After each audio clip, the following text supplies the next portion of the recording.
Our disability is our greatest strength. It gives us a supervision to see the issues facing humanity from a more inclusive perspective and the grit to fight back against all odds. Welcome to Super Adaptables, the More Than Walking Video podcast discussion.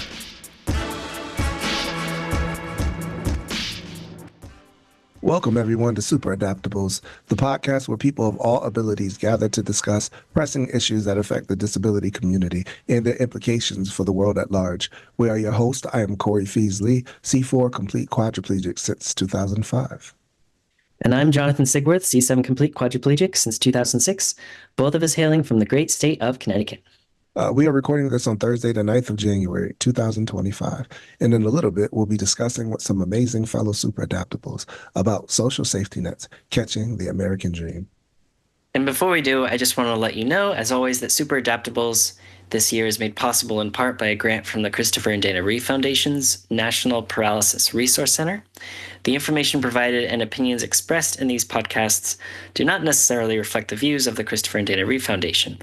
For more information about the Foundation's National Paralysis Resource Center, visit www.christopherreeve.org. Also, the views expressed in this podcast do not necessarily reflect those of More Than Walking either, but belong to us as individual speakers. Now, Happy New Year, everyone. Happy New Year. Yeah, so basically, out with the old and in with the new is an adage that many of us apply when we make New Year's resolutions.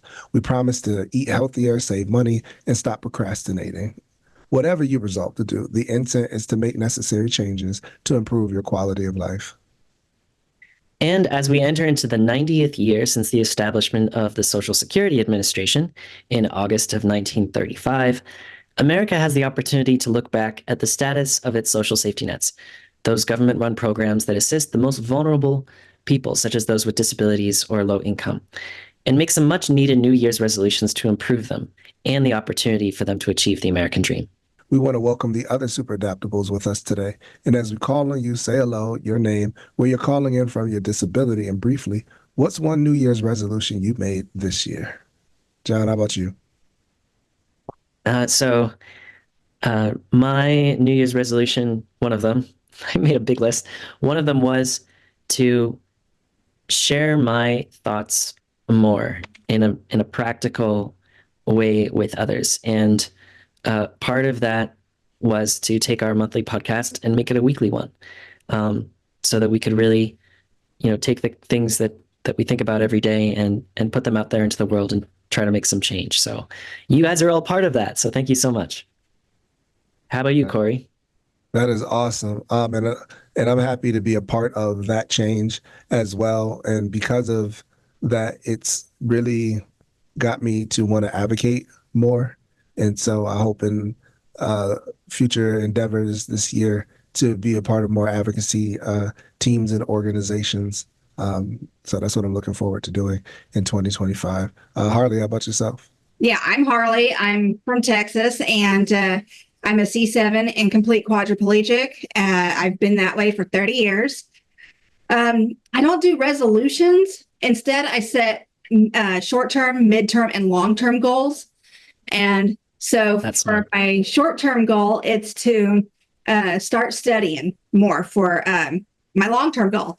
And then my other short-term goal is to start researching the ADA accessibility in Paris, Texas, where I live, and get the transition plan started and getting more accessibility issues handled, get more things started.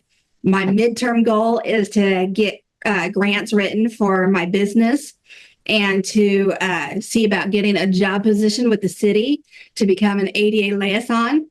And then my long-term goal for 2025 is to get my registered accessibility specialist degree and start my own business. Those sound like beautiful, beautiful goals, Harley. Thank you so much. Todd, introduce yourself and what's one of your resolutions? Yeah, hi everybody, Todd Rudley. My involvement is I'm a new business owner involved with the installation of accessibility equipment. And so I'm very interested in my resolution for the year, would align with my objectives around working more with nonprofits and see various ways that my company might get involved with different organizations locally. I'm located in the Connecticut area near Stamford, and my business straddles between New York and Connecticut.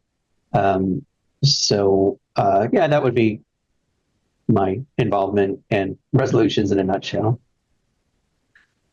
Awesome. And we had a short conversation before this. It was great meeting you, Todd, and thank you so much for being here. Brenda. Hey, everybody. Great to be here.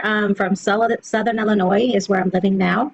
And I'm labeled a T3, T4 paraplegic, but I've had some exciting things happen over the years. So I say labeled because I actually have stood up and felt my legs engaged. So hopefully that goes further. But I am getting back into trying to get a nonprofit starting for people like us who need a place to hang out, to go, to work, and which involves everybody else in society too. But getting a place for us that's really accessible, and we don't have to worry about it being accessible in just about every county across the U.S. So I've got a big goal I've been working on.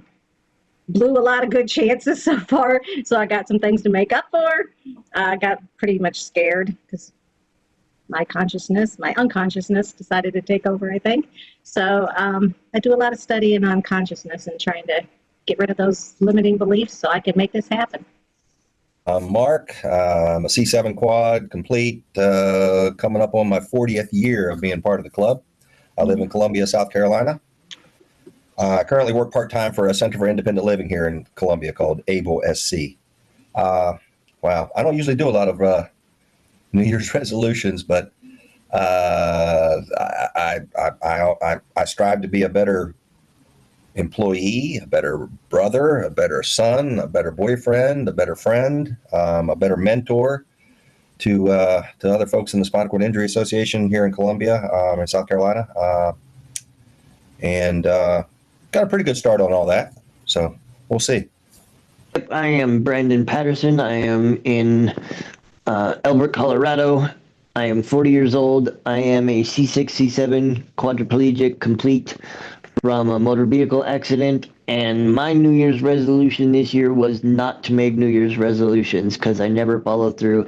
I just simply want to make sure that I am better than I was last year, regardless of how that means.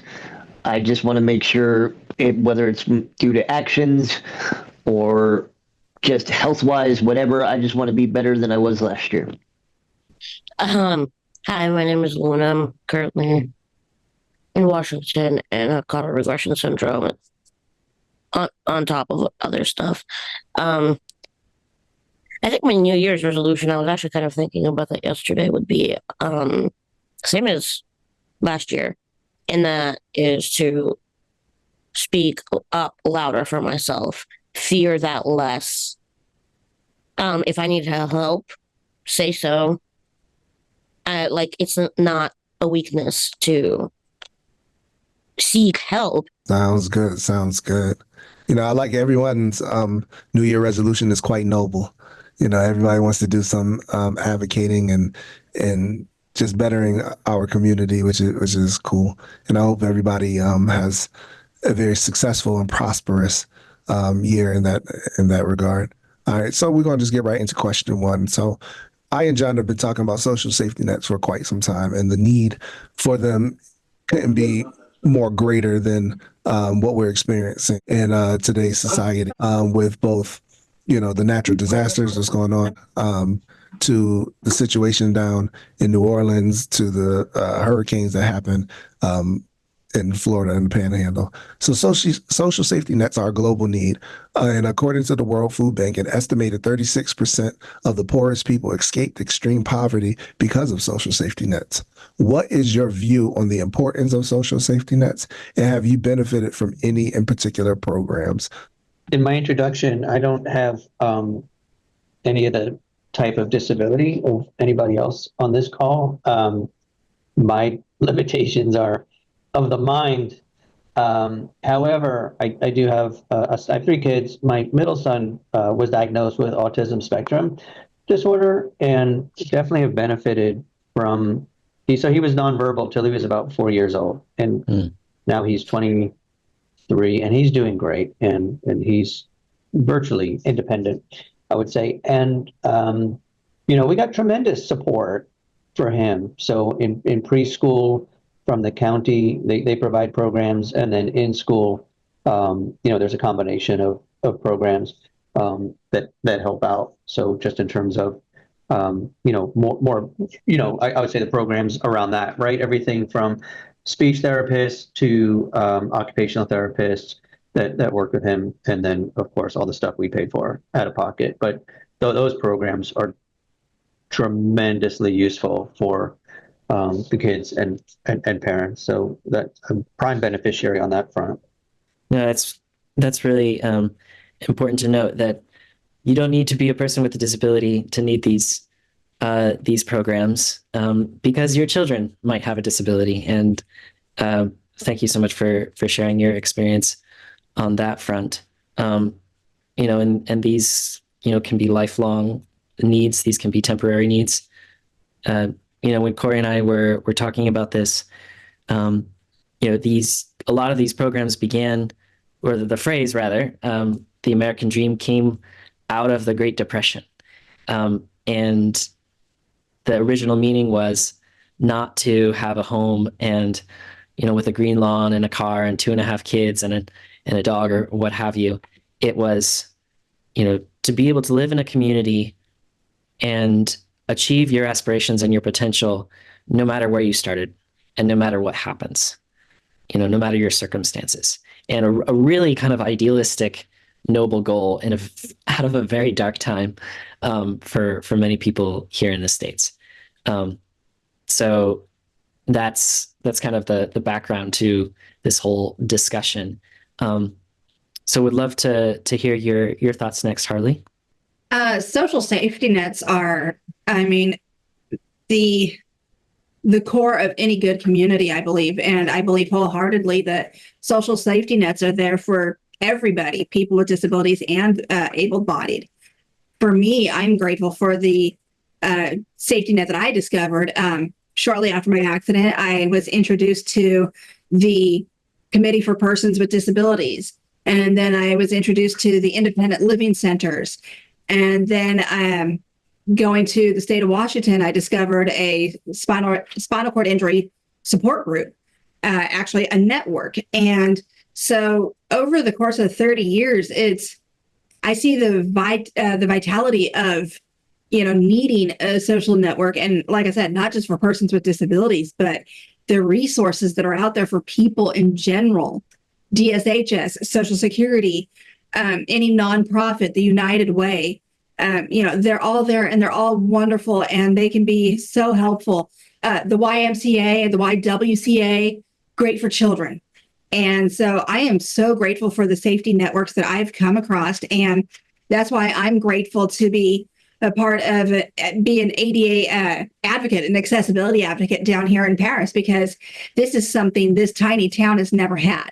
So even though I've moved to some tiny town that has pretty much no resources, I'm bringing forth every bit of knowledge that I've ever gained from every person, network, resource that I've ever encountered myself. So now I'm able to bring something forward to a new community. Yeah, I think that's awesome because, not every area in the US or the world is prepared for making that type of transition, whether, you're getting older or, as Todd spoke about, his son, it could be in the next generation, and those resources have to be put in place ahead of time in order for subsequent generations and people to benefit from it. When me and John were talking about it, we said, hey, look at us. And many of us didn't have a disability, right? Some freak accident rendered us paralyzed. But those social safety nets are the ones that help bring us out of, what could have been a really darker time, right? I, as a veteran, benefit from the Veterans Administration. Social safety nets regarding John and his dad's workplace to be able to be on that insurance. That's super helpful that somebody decided that they needed to be the catalyst. And, I'm thankful for you, Harley, putting yourself out there to be able to do that. Brandon, how about yourself?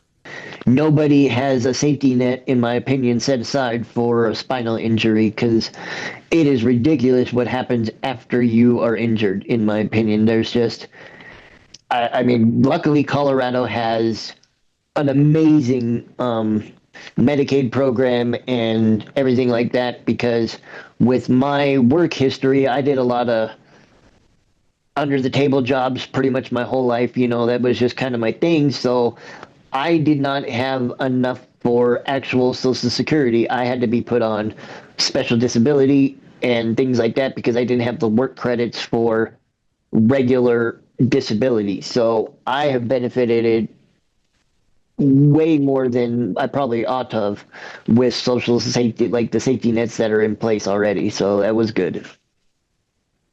Yeah, I mean that's a really good point. No one can plan sufficiently for a spinal cord injury. Yeah, You know, nobody has a couple extra $100,000 waiting for you when you break your neck because that's what you really need. I mean, there's home modifications, van modifications, wheelchairs, everything that you can possibly don't even think of, gauze pads, alcohol wipes, catheters, just everything that goes along with a traumatic injury. Nobody's got that kind of money set aside. And if you do, then more power to you, I guess, but it ain't me.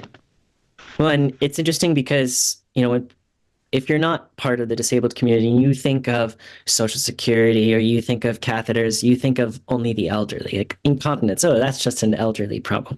And no, it's not. A lot of the peer mentoring, with More Than Walking and Spinalpedia, we've been doing the last couple of years. I've been meeting with so many families, and all of them, newly injured individuals and their families, and all of them were like, yeah, we have no idea what to do. And they were surprised when their insurance doesn't cover caregiving. They're surprised when, all the systems that they thought would be in place, that they assumed would be in place, are not there. And that is part of the problem that we're trying to raise awareness of, is that there's always so much rhetoric about fraud and wasteful spending, and we have to balance the budget. And what are the things that are cut? It's food stamps, it's SNAP benefits, it's Medicaid funding, all these things, welfare programs, all these things that are actually designed to help all of us. And without them, we're kind of all screwed when the shit hits the fan. So, I mean, right now you can look at LA, you know what I mean? And that's a prime example of what's really going to be in place for this system with all of these people in LA. A lot of these issues, and we'll be talking with more experts on these programs. Some of these social safety nets, like Medicaid, they're state by state, which are different. Other programs like SSI, SSDI, run by the Social Security Administration, and Medicare, those are federal. So a lot of the changes that need to be made can happen at the state level, others happen at the federal level. And so it's a really kind of tangled web of things, and it can be complex to make improvements. So my job is to answer the phone all day. And often I'm talking to people that are in crisis for various reasons, housing crisis, disability crisis, family abuse crisis, who knows what. It's many different things. And so my job is to listen to that, which is very difficult sometimes, and then try to offer possible solutions. Here's what you might call for this problem. Here's where you might call for that problem. Here's who you need to talk to try to get this issue resolved and all that. And sometimes people are like, wow, I never thought about that. Okay, wow, that's good. That's good advice. Thank you. And I feel good about it because I'm giving them a resource that I know that's going to be useful.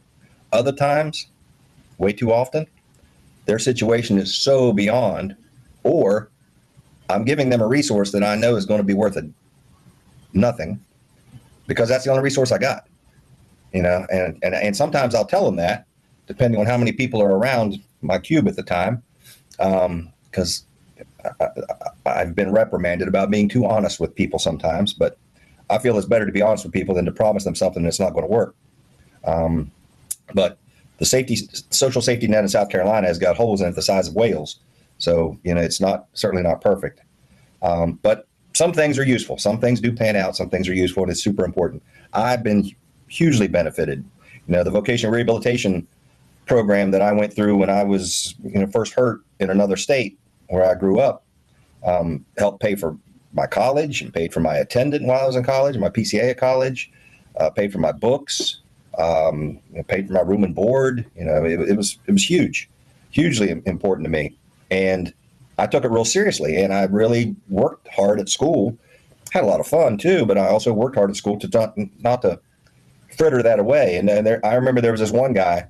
It was his second time trying, and all he wanted to do was party. And he got his books, got him to pay for his books, and he immediately went the next week and sold his books so he could have cash to buy beer and weed. And even then, I thought, this isn't right. What the hell's the matter with that guy? And he was an idiot. And fortunately, a few months later, they threw him off campus. But he was a para, and I've often wondered about him, whatever happened to him. But that, and SSDI, I was getting disability from them, and that was super important until I started working full time, and then I worked full time for 20 years, and now I'm getting SSDI again. But it's huge. And I was thinking today that last year that I had a major issue with Social Security and an overpayment, and so they cut it off for 6 months. I'm still digging out of the financial repercussions from that 6 months of missing that SSDI for that time frame. Still, I went into debt, more into debt with credit card and stuff, trying to pay for other things, required things. Yeah. But yeah, wow. It's not a perfect system, but some of it has been very, very helpful to me. So. Yeah, not perfect, but a necessity in times of hardship. And before John moves on to question two, I wanted to kind of go back to just speaking about what's going on in California and throughout the world. And I think it's a time and a period where it's a wake-up call to what do we need in order to help society function and carry on, not just from this point, but just always going forward. There's obviously going to be a housing crisis when they start, getting the flames under control. There's going to be this exposure of even more people who are homeless. Now, people, I saw a Starbucks that was burnt down. So however many employees work there throughout the week, there's going to be people filing for unemployment, and how jam-packed and log-jam the system is going to be in that particular state. So, they're very vital for all of us to try to take advantage of when the time is right and when it's necessary. Yeah, I mean, and also part of the backdrop to these discussions is there's a lot of talk, especially nationally, about making government more efficient. And it'll be really important for us as citizens to make sure that definition of efficiency means getting what is needed out the door as fast and as effectively as possible, not saving money by cutting the deliverables, by denying care, by denying the resources that are needed. And unfortunately, that is most likely what it will be, unless we make sure that our voices are heard and say, no, these programs are important. We want them to be efficient. We don't like bureaucracy, right? We could use a lot fewer paper forms to fill out in order to get the cash assistance we need after having a catastrophic disability. All for it. Let's cut down those processes, but don't make efficiency translate into, oh, let's just cut 1,000 people off of Social Security in this state because they forgot to fill out one field, and then they have to claw themselves out of debt, for years and years. So on that note, just quick want to pitch it back to Brenda before we move on to question two. You were going to talk about Ticket to Work. Yeah, that one I haven't used yet. It is in my business plan to use the Ticket to Work program. This can happen to anybody at any time. I grew up in a couple hours south of Chicago, and I was fortunate enough to have my family around me and my husband, and I got a bike, a trike to ride outside. I felt like I was the only disabled person in a town of 10,000. So I really didn't get into a whole lot of disability groups or organizations when I was up there, except for the Disabled Outdoor Opportunities. There's an Illinois Department of Natural Resources. And I started hunting with my husband. and we got to get into some groups that way. So that was one outreach that I really enjoyed. Then my shoulders decided to have some tears in my rotator cuffs, so life's changed quite a bit as far as that goes. But and then, like I said, the Ticket to Work program, I think it needs to be utilized, but it needs to be utilized in a way that the focus is on what we all need. I had to move from Georgia to Washington because there were not enough safety nets that I could take advantage of at all.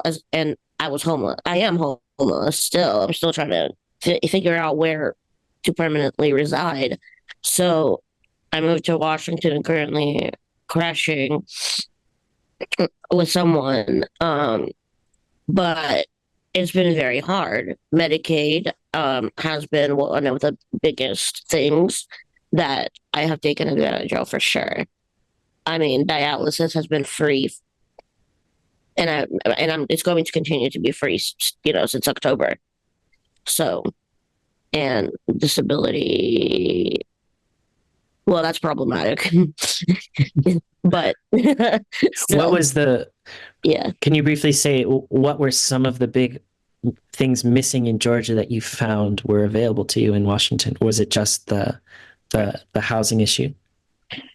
It's the housing, and I had to move from Georgia to North Carolina to Georgia, and when I returned, I didn't get Medicaid, and I kind of was.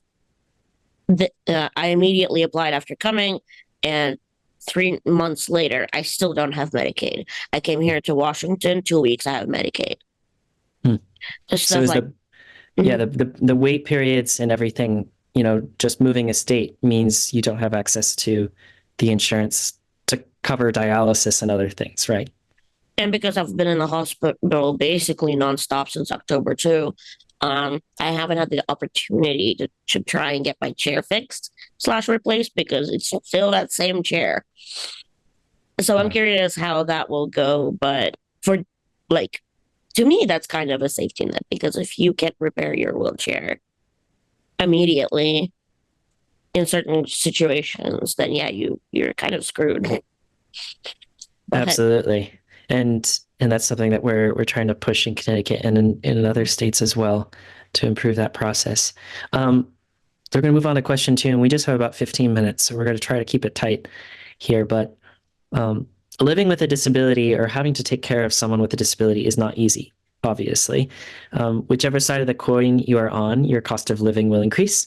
For example, suppose your disability renders you unable to be transported in the average vehicle. In that case, you may purchase one, but you have to get it converted, which is an additional expense, which many of us know can be another $30,000, $40,000 in and of itself. Do you have an example of what you do or did to adjust to this kind of increase of cost in your own life? And, in that kind of example, how do you utilize social safety nets responsibly? And Corey, I'll pitch this to you first. Yeah. So I'm very fortunate because as a service connected vet, 100%, they have programs within this kind of universal healthcare system that veterans we get to take advantage of. And one of them is, converting your vehicle, and especially adapting it where, you purchase the vehicle itself and the modifications, which as John alluded, can be $20,000, $30,000, just depends upon the nature of your injury and what you need. The VA takes care of the conversion portion, and then you're able to just only have to worry about dealing with, paying your car loan. That was one thing that, even as much as the Veterans Administration has spoken about, one of the questions my dad asked was like, how are we going to pay for these things? How are we going to handle these things? As many of us are at a loss as to, what are the next steps. So it's good to have resources. I had a benefit advocate who helped me navigate the system, as well as a really good social worker during the time. period. So I encourage anybody who is newly injured to tap into those type of resources within the community. Also, I utilize mine responsibly because I know that there are so many people out there who need it, both vets and non-vets, that I don't just, because it's available to me, I just utilize it up. I want to make sure that I'm only taking what I need to take, and using what I need to use to fulfill the things in my life that I need. Um, Mark, you had alluded a little bit about like some adjustments you had to make as far as like, not getting paid the Social Security, having to use, credit cards. So how are you feeling about like how you had to adjust to make those changes? Yeah, the disability, a major disability like most of us have, is a great equalizer. Really makes you equalize with other people in the community. But yeah, for a long time I drove a car, and to modify a car only cost a couple grand. You can get any kind. Well, back then I was looking for a 2-door car that was easier to drag my chair in the back seat in. But $1,000, $2,000, you can get hand controls. Well, then after I was married a while and my shoulders were giving out and I had a daughter, and then it was time to figure out, oh, now I got to get a van. Oh, how much are vans? Whoa. And my current van has got many issues, and it's limping along. But yeah, I don't have I applied for a loan with my credit union, and the payment was going to be like $900. I said, that's not a car payment. That's a house payment. Come on, y'all. But so got to get my van, keep on limping along. But Absolutely. Well, I mean, but that van has enabled you to continue working. Continue Right. working, continue being part of the community, continue to shop when I want to shop, to go deer hunting when I want to go deer hunting, or surfing when I want to go surfing. I would have lost my mind a long time ago if I didn't have my own transportation. So, I mean, one aspect, vocational rehab, pays for those modifications just like the VA does.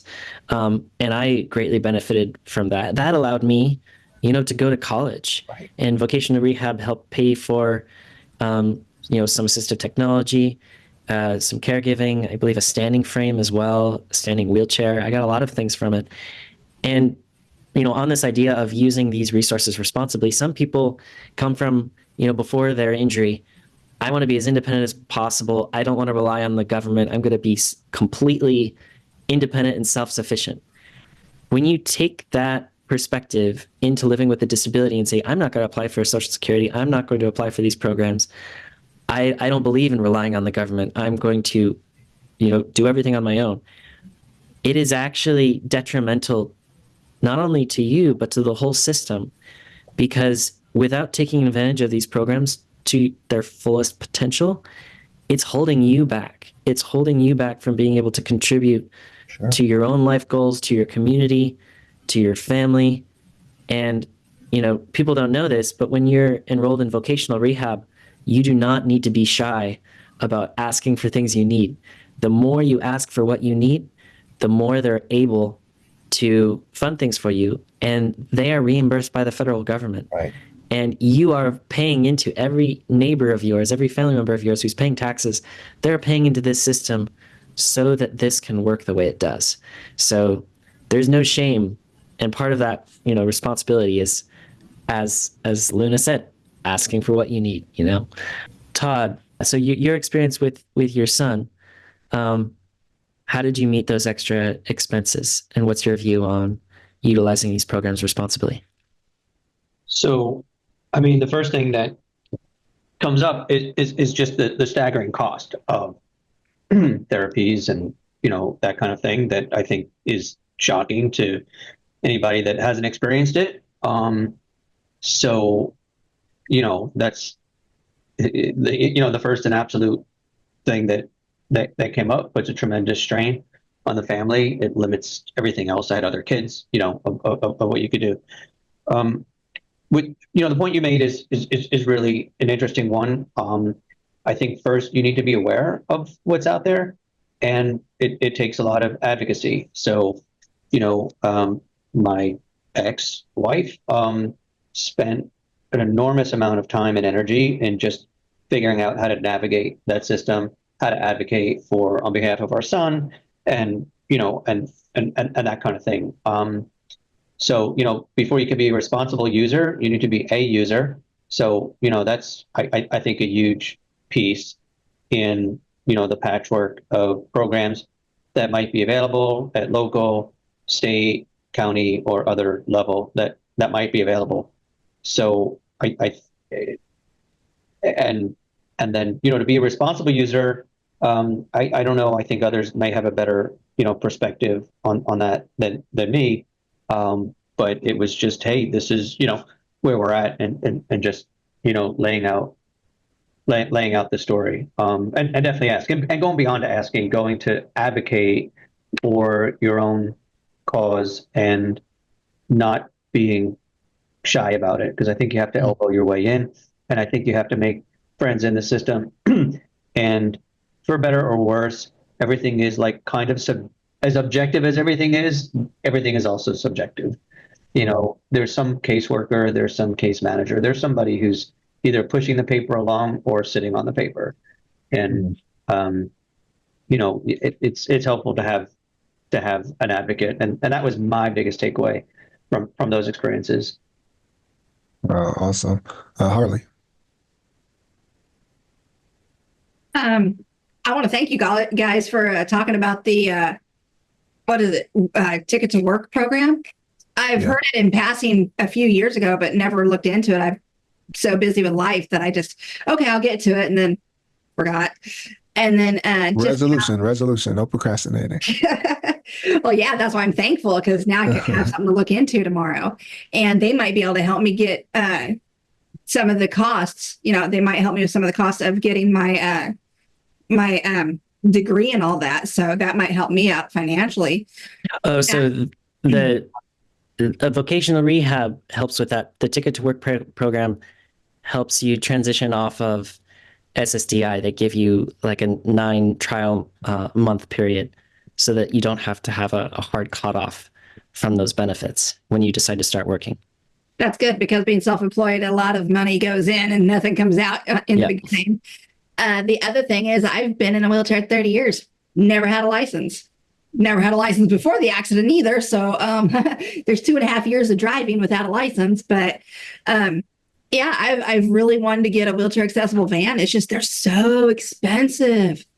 But now that I'm going to be using, I'm actually going to be looking into a van. That's part of my research for my long-term goal, which would be my 1-year mark.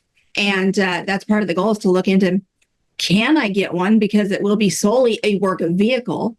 Because once we're self-employed and all that and going, my other half is going to become my partner and associate. And so this way we can get charged, for him in his time, being my driver, being my, assistant and helping me. So if I'm busy doing a report or something, he can run off and file things for me, do things out in the field. He calls himself my barker, which is a term from way back in the day from the old carnivals and stuff. Because when I've done health fairs and stuff, while I'm at the booth, he's got my brochures, and while I'm talking to someone, he's out advertising to everybody else. So absolutely, you need to have a team. He is my team. We've been an absolute powerhouse together. When we did Father's Rights advocacy, he handled all the emotional side of things, because he's a father himself who was alienated from his son. So he understood that side of things. So he is always the emotional side of it. I'm always the legal side of it, because I know how to get the forms for free, how to fill them out, how to file them, where to file them. So we always came at things from 2 different aspects. And yeah, we're excited to go into business together. Yeah, that is great. And I'm glad you're going to, start taking advantage of some of those programs. Yeah, and there's only 500 RASs. RAS is short for accessibility specialist. There's only 500 in the entire state of Texas.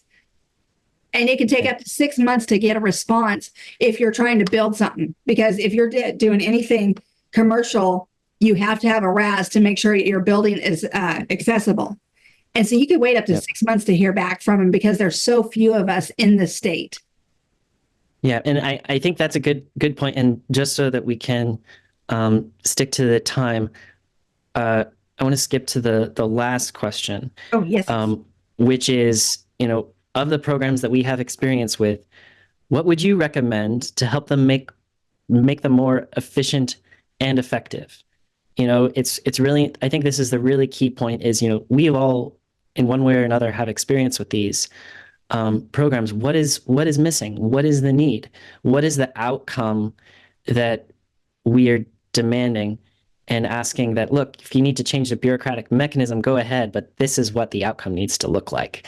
And would like to pitch that to Luna. More funding. Great, love it. More funding. I usually will talk on about this, but I had dialysis yesterday, so just bog brain.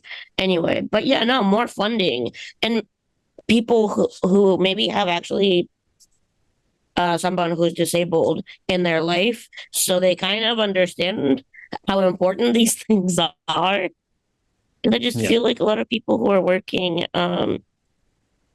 in these programs don't really know how important this is. But anyway, that's kind of a short rant. No, and it's to the point. More funding. The solution's not that complicated, and as Harley said, more staff members, perhaps more training, so the people who run the programs themselves don't make mistakes in implementing it. Brenda, how about you? Any quick suggestions on how these programs can be improved based on your experience? They need more people with disabilities on those teams, on those boards. In the leadership, making the policy decisions. Yes. On the programs that affect us. Yes. Absolutely. Brandon? In my opinion, they need to start at like the rehabilitation hospitals when people are freshly coming off an injury, have a hiring incentive. Once you get better, come work for us in this field. We'll train you. We'll give you, help you get the education you need. That way you can start making these programs better from the inside. And the next one that I suggest, stop sending billions and billions of dollars to somebody else, and let's start cleaning up our own backyards and taking care of our own streets and our own people at home with that money. We don't need to be helping others. We need to be helping ourselves at home, and that's the end of it. What their problems are their problems. Our problems are real. Our problems are ours.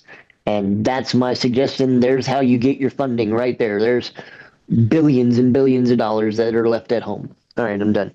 Yeah, so my last job when I was working as a state employee, I was working for, they call it HASKI, and that was Head and Spinal Cord Injury Waiver Program. It was a Medicaid waiver program that did a lot for folks with those kinds of disabilities. And when I was first came out of school, I thought, I don't want to work at a rehab clinic. I don't want to be a physical therapist. I don't want to be associated with all that. I want to work in a field that's not disability related. I really purposely tried to stay away from that just because I thought I don't want to be pigeonholed. I don't want to say, oh, well, he's working there because, of this or that. He's in a wheelchair.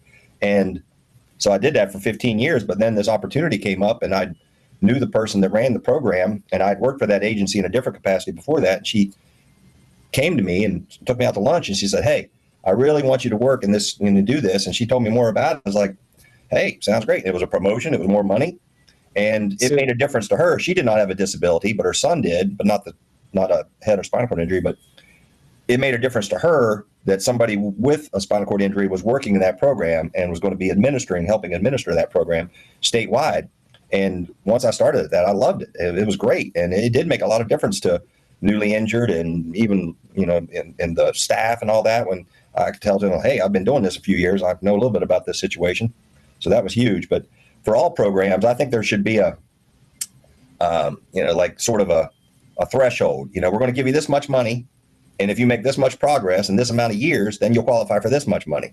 And then if you make some more progress and you're working or you're independent or you're doing whatever and you're making progress with your life, then you get a little bit more, some sort of an incentive program that would help rather than just say, here's 50 grand. We're going to give everybody 50 grand. I think it'd be wonderful if there was a way to have an incentive. So people like that guy I told you about at college that blew all that money and blew all those opportunities, there wasn't as many options to do that. People could get an incentive to do better and then qualify for more. I think that'd be a cool thing. That's an interesting idea because the current way it is you're given just enough to survive, and then if you get to the next level, you start working, all of a sudden you're risking losing that little amount, and it's actually a disincentive to progress. So that's a really interesting idea. Todd, you're the last word on this, real quick. I mean, that's a bigger question. How to make government more efficient. Maybe Elon Musk can figure it out. You're an economist.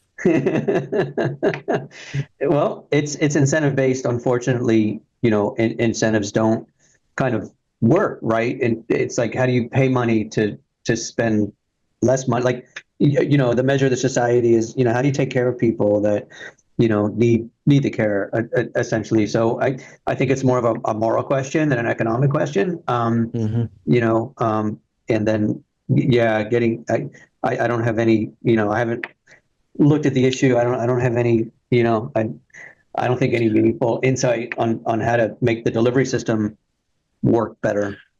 Well, I mean, I think you said it, which is this is not an economic issue. This is a moral issue. And when we talk about, if that's why it's so important, when we talk about efficiency and effectiveness, the answer should not be in dollar signs. It should be in quality of life. It should be in lives empowered, the dreams that we're able to achieve. How can you put a price on that? And well, thank you guys for sharing. And Corey, you wanna lead us out of this with your summary? Yeah, for sure. Yeah, I agree. With everyone's suggestions, but especially Todd's. It's something about correcting the moral fabric of all of us in our hearts to realize that you can't quantify a need by just saying, here's a set amount of dollars we're going to give to you and therefore handle it, because that same $50,000 you could give somebody directly doesn't mean that they're going to spend it on the thing that you want them to spend it on. They may have, their mortgage is due, and if they don't pay their mortgage, then, they're going to go into foreclosure, or, the things that are a necessity in their life, they may choose to get maybe a want. And may not even know how to manage that money in the first place. So I think we're kind of destroyed due to our lack of knowledge. I think if I ask the question to everyone here on the podcast, where's your closest Burger King? You probably can figure out where your closest Burger King. Why? Because you've driven past it. You see commercials on Burger King. It's all in your face. And much of the things dealing with social safety nets, you got to do deep dives on internet searches and finding this particular resource. And as Luna said, one state can differ in the way that they administer Medicaid, and Medicare may be a little bit less in this state. So it needs to be more in front of our face. If you know how a J.G. Wentworth jingle goes, it's your money, you need it now. If you can see that readily available, then these resources need to be plastered throughout commercials as much as possible. But the important thing to walk away with is knowing that social safety nets are an imperative in society. I'm thinking about now with the gentleman in New Orleans who a wheelchair got obliterated when the guy drove through the crowd of people, and it's just a piggyback effect. His family wants him to get home, but then they have no chair for him to get inside of the home with. He has pressure ulcers and sores. More than likely, that he has to now sit and stay in the bed. How is he going to get the resources to get another chair? You can crowdfund, you can do a number of things, but those are necessities, and I hope lawmakers take those things into account. It's also important that we bring advocacy to people in places that lack resources or information. And we need to live in a society where we recognize that utilizing social safety nets is not a form of weakness, and that we can all benefit from it. And that's what really can keep our economy and our morale boosted throughout the rest of the time that we spend here in this great country. But thank you guys so much for participating in our More Than Walking video podcast discussion. Stay tuned in and join us next month and sign up for the More Than Walking newsletter at morethanwalking.com to learn about the topic we will cover next. And also make sure you subscribe to our YouTube channel and follow us as well on Instagram. But until then, remain encouraged, stay hopeful, and above all else, keep adapting.